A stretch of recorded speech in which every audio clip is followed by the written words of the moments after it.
கிட்டத்தட்ட இப்பொழுது பைத்தியம் பிடித்து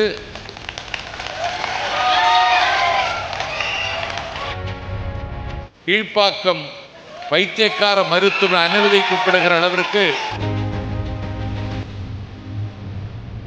அரசியல் எதிரி, கொள்கை எதிரி என்று ரெண்டு எதிரிகளை ஒரே நேரத்தில் எதிர்கொள்கிற ஆளுமையும் துணிச்சலும் தளபதி விஜய்க்கு மட்டும்தான் இருக்கிறது.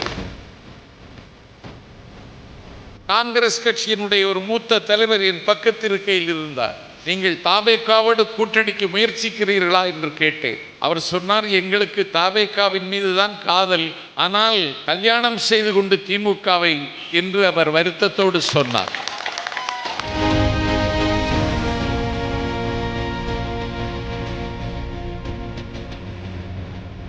கடுமையான விமர்சனங்கள் என் மீது வைக்கப்பட்டாலும் அந்த விமர்சனங்களை தாண்டி என்னை வாழ்த்துகிறவர்களின் எண்ணிக்கைத்தான் நாளுக்கு நாள் அதிகரித்து வருகிறது என்பதையும் பதிவு செய்கிறேன். திமுக, அண்ணா திமுக என்று மாறி மாறி வாக்களித்து பழகி போன மக்கள் ஒரு மாற்று அரசியலை விரும்புகிறார்கள். அந்த மாற்று அரசியலை யார் தருவது? அந்த மாற்று அரசியலை தருவதற்காகத்தான் கனவுகள் காணுகிற கால்சட்டை பருவத்தில் என்னை ஆட்கொண்ட தலைவன் அண்ணன் வைகோ அவர்கள் மறுமலர்ச்சி திமுகவை தொடங்கினார்கள். அந்த கட்சி இப்பொழுது எங்கே இருக்கிறது என்று அவரே திருச்சியிலிருந்து மதுரை வரைக்கும் தேடத் தொடங்கியிருக்கிறார். அவருடைய மகன் சொல்லுகிறான், தொலைந்த இடம் எந்த இடம் என்று தேடுகிறாயா? அது என் காலடிக்கு கீழே புதைந்து கிடக்கிறது என்று அவருடைய மகன் சொல்லுகிறான். அந்த ஒரு மாற்றத்தை கொண்டு வருவதற்கான அரசியலுக்காகத்தான் தமிழ் மாநில காங்கிரஸை காங்கிரஸ் கட்சியிலிருந்து உடைத்து கொண்டு வெளியேறி ஒரு 4 முழ கதர் வேட்டி, ஒரு அரைக்கை சட்டை, ஒரு 40 ரூபாய்க்குள்ள ஒரு ஸ்லிப்பர், கடவுச்சீட்டு பாஸ்போர்ட்டு கூட எடுத்துக்கொள்ளாத ஒரு பவித்திரமான மனிதர், 6000 ஏக்கருக்கு அதிபதி, அன்னை இந்திராவினுடைய அம்பாசிடர் என்று பேசப்பட்ட கருப்பையா மூப்பனார் தமிழ் மாநில காங்கிரஸை இந்த மண்ணில் தொடங்கினார். அந்த இடத்தை இட்டு நிரப்புவதற்குத்தான் தமிழக வெற்றி கழகத்தினுடைய தலைவர் தளபதி வந்திருக்கிறார்கள் என்றால், அன்றைக்கு தமிழ் மாநில காங்கிரஸை தொடங்கி ஒரு அங்கீகரிக்கப்பட்ட எதிர்க்கட்சி என்கிற அந்தஸ்துக்கு உயர்ந்த தமிழ் மாநில காங்கிரஸ் இன்றைக்கு அந்த காங்கிரஸை கருப்பையா மூப்பனாருடைய புதல்வன் GK வாசன் குறைந்த விலைக்கு மோடிக்கு விட்டிருக்கிறார். அந்த கட்சி இன்றைக்கு இல்லை. அந்த இடத்தை இட்டு நிரப்பத்தான் ஈழத்து சொந்தங்களின் மீது பரிவும், விளிம்பி நிலை மக்களின் மீது பாசமும், அள்ளி கொடுக்கிற கொடை உள்ளமும் கொண்ட கேப்டன் விஜயகாந்த் தேசிய முற்போக்கு திராவிடர் கழகத்தை தொடங்கினார். அந்த கட்சி அவருடைய மறைவிற்கு பிறகு இன்றைக்கு பேரம் பேசுகிற இடத்தில் நிற்கிறது. அரசியலில் அது ஓரம் கட்டப்பட்டிருக்கிறது. அந்த இடத்தை இட்டு நிரப்புவதற்குத்தான் நாம் தமிழர் கட்சி என்றை ஒரு அபூர்வ மனிதன் தொடங்கினான். கிட்டத்தட்ட இப்பொழுது பைத்தியம் பிடித்து இன்னும் மிக குறைந்த நாளில் கீழ்ப்பாக்கம் பைத்தியக்கார மருத்துவ அனுமதிக்கப்படுகிற அளவிற்கு நாளும் ஒரு வேடம் போட்டு நாம் தமிழர் கட்சியை ஒரு கைக்கூலி வாங்குகிற கட்சியாக அவர் மாற்றியிருக்கிறார். ஆகவே மாற்றத்திற்கான அரசியல், மாற்று அரசியல் தமிழ்நாட்டில் தேவை இருக்கிறது. அதை இட்டு நிரப்ப வந்தவர்களெல்லாம் தோற்றார்கள், தொலைந்தார்கள். அதை இட்டு நிரப்புவதற்கு மட்டுமல்ல, அதிகாரத்தினுடைய நிழல் படியாத ஒரு கட்சியாக இருக்கிற தமிழக வெற்றி கழகம் தமிழ்நாட்டில் நாளைக்கு அதிகாரத்திற்கு வரும் என்கிற நம்பிக்கை நாட்டு மக்கள் மத்தியிலே இன்றைக்கு நெஞ்சில் உதயமாகி இருக்கிறது. விஜயினுடைய அதிர்வுகள் இன்றைக்கு இந்திய அரசியலில் ஒரு மிகப்பெரிய ஆச்சரியத்தை இன்றைக்கு ஏற்படுத்தி கொண்டிருக்கிறது. இன்றைக்கு தமிழக வெற்றி கழகத்தோடு எல்லோரும் கூட்டணி வைத்துக் கொள்ள வேண்டும் என்று ஆசைப்படுகிறார்கள். காங்கிரஸ் கட்சிக்கு அந்த ஆசை இருக்கிறது. நான் ஓடிக்கொண்டிருக்கிற ரயிலில் பயணித்துக் கொண்டிருக்கிற பொழுது காங்கிரஸ் கட்சியினுடைய ஒரு மூத்த தலைவர் என் பக்கத்திருக்கையில் இருந்தார். நான் என்ன, நீங்கள் தாவேகாவோடு கூட்டணிக்கு முயற்சிக்கிறீர்களா என்று கேட்டேன். அவர் சொன்னார், எங்களுக்கு தாவேகாவின் மீது தான் காதல், ஆனால் கல்யாணம் செய்து கொண்டு திமுகவை என்று அவர் வருத்தத்தோடு சொன்னார். ஆகவே எல்லா கட்சிகளும் தாவேகா என்கிற நந்தவனத்திற்கு வருவதற்கு நாள் பார்த்து கொண்டிருக்கிறார்கள்.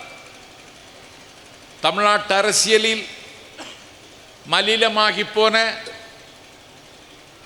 மட்டமாகி போன ஒரு கேவலமான நிர்வாகத்தை தமிழ்நாடு இன்றைக்கு பார்த்து கொண்டிருக்கிறது. கேள்வி கேட்பவர்களை கைது செய்வதும், கேள்வி கேட்பவர்களை கராக்கிரகத்தில் அடைப்பதும் அண்ணன் ஸ்டாலின் அவர்களினுடைய அரசு கூச்சமில்லாமலும் குற்ற உணர்வில்லாமலும் இன்றைக்கு செய்கிறது. அவருடைய நடவடிக்கைகளை மக்கள் இன்றைக்கு அருவருப்பாக பார்க்கிறார்கள். மிகப்பெரிய ராஜதந்திரி தளபதி விஜய் அவர்கள் திருவண்ணாமலையில் 1,35,000 இளைஞரணி நிர்வாகிகளினுடைய மாநாடு, வடக்கு மண்டல மாநாடு நடத்துகிற அன்றைக்கு அரசியலில் 1000 பிறை கண்ட அதிமுகவின் மூத்த தலைவர் செங்கோட்டையனை தாவேகாவில் இணைத்ததன் மூலம் திமுக இளைஞரணியின் மண்டல மாநாடு பற்றி யாரும் எதுவும் பேசவில்லை. ஊடகங்கள் செங்கோட்டையன் தாவேகாவில் சேர்ந்ததைத்தான் அன்றைக்கு சொன்னார்கள். டிசம்பர் திங்கள் 5ஆம் தேதி மறைந்த முதலமைச்சர் ஜெயலலிதா அம்மாவினுடைய நினைவு நாள். அவர்களுடைய நினைவிடம் நோக்கி பேரணிகள் நடத்துவதாக அறிவித்தார்கள். அன்றைக்குத்தான் தாவேகா தலைவர் என்னை தாவேகாவில் இணைத்துக் கொண்டார். அன்றைக்கு நான் இணைந்தது செய்தியாயிற்றே தவிர அந்த இறுதி ஒருவரும் நிகழ்ச்சியை எந்த தொலைக்காட்சி வெளிப்படுத்தவில்லை. ஆகவே எதிரியை எங்கே எப்போது அடிக்கணும் என்ற லாபகம் தெரிந்த ஒரே தலைவன் இந்திய அரசியலில் இன்றைக்கு எங்கள் தலைவர் விஜய் அவர்கள்தான். ஆனால் இன்றைக்கு அவரை பார்த்து இன்றைக்கு அச்சப்படுகிறார். திராவிட முன்னேற்ற கழகத்து அரசின் மீது குணம் இருக்கிறதா? இருக்கிறது. ஆனால் குற்றங்கள் அதிகமாக இருக்கிறது. ஒரு மகளிர் அணி மகாநாட்டை, கோவை மண்டல மகாநாட்டை பல்லடத்தில் நடத்தினார்கள். நான் இங்கே வருகை தந்திருக்கிற பொதுமக்களுக்காக பேசுகிறேன், தாவேகா தம்பிகளுக்காக அல்ல. ஒரு மகளிரணி மண்டல மகாநாட்டில் கலந்து கொண்ட அந்த பெண்களுக்கு மதியம் 22,500 கிலோ பிரியாணி விநியோகம் செய்யப்பட்டது. எவ்வளவு? 22,500 கிலோ பிரியாணி விநியோகம் செய்யப்பட்டது. அதை சமைப்பதற்கு 1,500 சமையல்காரர்கள், அதை பரிமாறுவதற்கு 500 பணியாளர்கள். அந்த மண்டல மகாநாட்டில் கலந்து கொண்ட திமுக மகளிரணி சகோதரி உட்காருகிற நாற்காலியில் கடலை முட்டாய், தண்ணீர், மர்ஃபி, காரச்சேவு, மிக்சர் என்று 10 பொருட்கள் வைத்திருந்தார்கள்.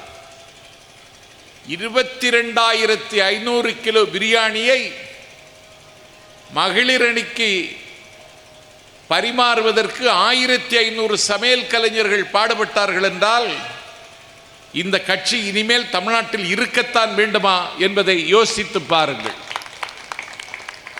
அடுத்தவருடைய மத சுதந்திரத்தை மதிக்கிற மாண்புதான் எங்கள் தளபதி விஜயின் மாண்பு என்பதை நான் இங்கே நிலைநாட்டி இருக்கிறேன். எந்த சமயத்தின் பேராலும் தமிழ்நாட்டில் சச்சரவு விழுந்துவிடக்கூடாது, நடந்துவிடக்கூடாது. சமயத்தின் பேரால் நடைபெறுகிற சண்டையில் யாருடைய ஒரு சொட்டு இரத்தமும் இந்த மண்ணில் சிந்தக்கூடாது என்பதுதான் தாவேகாவினுடைய உயர்ந்த லட்சியம். மாவட்ட செயலாளர் சுட்டி காட்டியதைப் போல 20 ஆண்டுகளுக்கு முன்பே விஜய் மக்கள் இயக்கத்தை தொடங்கினார். வஞ்சிக்கப்பட்ட கண்விழிக்காத கிராமங்களில் முட்டை பால் ரொட்டி திட்டத்தை நடைமுறைப்படுத்தினார். அரசியல் எதிரி, கொள்கை எதிரி என்று 2 எதிரிகளை ஒரே நேரத்தில் எதிர்கொள்கிற ஆளுமையும் துணிச்சலும் தளபதி விஜய்க்கு மட்டும்தான் இருக்கிறது. இன்றைக்கு ஒரு மிகப்பெரிய யுத்தத்தை நடத்துவதற்கு தலைவர் தயாராகிவிட்டார். நான் தம்பிமார்களுக்கு சொல்லுகிறேன், இருக்கிற நாட்கள் மிக கொஞ்சம். ஆரவாரமும் ஆர்ப்பாட்டமும் அரசியலுக்கு தேவைதான் என்றாலும் நாம் வெற்றி பெறுகிற இடத்தில் இருக்கிறோம். நீங்கள் அடக்கமாக இருக்க வேண்டும். நான் வரும்பொழுதே என்னுடைய தம்பி கிறிஸ்டோபரிடத்திலும் ஜான் சாமுவேலிடத்திலும் சொல்லிக் கொண்டு வந்தேன், உங்கள் சக்தி வீணாக்காதீர்கள். Save energy, save money. உங்கள் காசையும் தேவையில்லாமல் செலவழிக்காதீர்கள், உங்கள் சக்தியையும் தேவையில்லாமல் செலவழிக்காதீர்கள். சேவ் டைம், நேரத்தையும் தேவையில்லாமல் செலவழிக்காதீர்கள். பாதிக்கப்பட்ட மக்களுக்கு நெல்லுங்கள், பசித்த மக்களுக்கு பால் சோறு போடுங்கள், தவித்த மக்களுக்கு தண்ணீர் கொடுங்கள். விஜயின் தம்பிமார்கள்தான் எங்களை காப்பாற்ற பிறந்தவர்கள் என்று பொதுமக்கள் உங்களை கொண்டாடுகிற இடத்தில் நீங்கள் நடந்து கொள்ளுங்கள். யுத்தம் வந்துவிட்டது. பிப்ரவரி திங்கள் தேதி அறிவித்து விடுவார்கள். யார் வேட்பாளர் என்பதை தலைவர் முடிவு செய்வார். யார் வேட்பாளராக இருந்தாலும் விஜய் நிற்பதாக கருதி கொண்டு நீங்கள் களப்பணி ஆற்ற வேண்டும். வெற்றி பெறக்கூடிய தொகுதியில் முதல் தொகுதிக்கு முந்துகிறது பத்மநாபபுரம் என்கிற நல்ல செய்தியை தலைவர் அவர்களுக்கு நீங்கள் தர வேண்டும். இது சாதாரண போர்க்களமாக இருக்காது. எந்த விலையும் அவர்கள் கொடுப்பார்கள். எந்த அநியாயத்தையும் செய்வதற்கு அவர்கள் கூச்சப்பட மாட்டார்கள். இப்பொழுதே அவர்கள் ஆரம்பித்து விடுவார்கள். எல்லா அநியாயத்திற்கும் அநியாயத்தை எதிர்த்து போராட வேண்டும். உயிர் போகுமானாலும் போராட்டத்தை விடக்கூடாது. எங்களுக்கு உயிர் முக்கியமல்ல, தமிழக வெற்றி கழகத்தில் வெற்றி முக்கியம் என்கிற லட்சியத்தை நோக்கி நீங்கள் ஒவ்வொரு அடியையும் நீங்கள் எடுத்து வைக்க வேண்டும். நாங்கள் களத்தில் நிற்பவர்களை தான் கருத்தில் கொள்கிறோம் என்று ஈரோடு விஜயமங்கலத்தில் பேசிய பேச்சு பல பேருக்கு தாங்க முடியவில்லை. அதிலும் அதிமுக என்கிற கட்சி, எடப்பாடி பழனிசாமி, அவர் இன்றைக்கு தவிக்கிறார். அவங்களுக்குள்ள ஒரு பேசம், நீ இருக்கணும் இல்லைன்னா நான் இருக்கணும், அதிமுக இருக்கணும் இல்லைன்னா திமுக இருக்கணும், வேற யாரும் உள்ளுக்குள்ள ஊடுருவக்கூடாது. அவருக்குள்ளே ஒரு ஒப்பந்தம். எதுக்கு ஒப்பந்தம்? சாரை ஆலை யார் கையில் இருக்கிறது? கனிம வள கொள்ளையை நடத்தியது யார்? நான் கிறிஸ்டோபரோடும் ஜான்சனும் வந்து கொண்டிருக்கிற பொழுது வலியாற்று முகம் தாண்டி குலசேகர் வரைக்கும் வலியாற்று முகத்திற்கே வர முடியவில்லை. சித்திரங்கோட்டிலிருந்து எல்லா பாறைகளும் சூறையாடப்படுகின்றன. பட்ட பகலில் பாலம் பாலமாக வெட்டுகிறார்கள்.